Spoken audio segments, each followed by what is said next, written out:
از ائمه معصومین علیهم السلام روایت است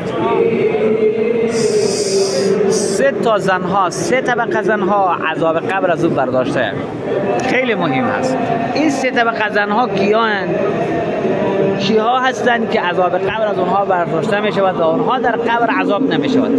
3 نساء یرفع الله عنه عذاب القبر.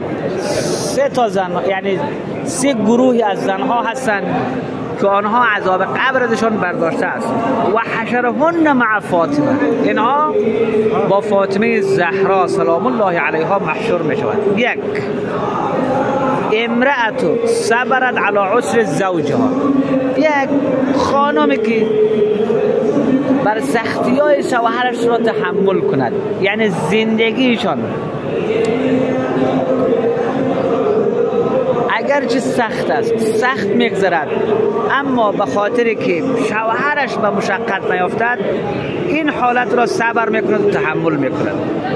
نمیخواهد دست شوهرش پیش کسی دراز شود، نمیخواهد شوهرش در عسر و حرج بیفتد، و از این جهت تحمل میکند، صبر میکند به خاطر خدا. 2 امرأة صبرت على سوء خلق زوجها، زنی که شوهرش بد اخلاق است، سخت گزاره کردن با انسان بد اخلاق سوء خلق، ولی خود صبر میکند به خاطر شوهرشان هستند، احترام شوهرشان را نگه میدارد و به خاطر خدا حوصله میکند، صبوری میکند. 3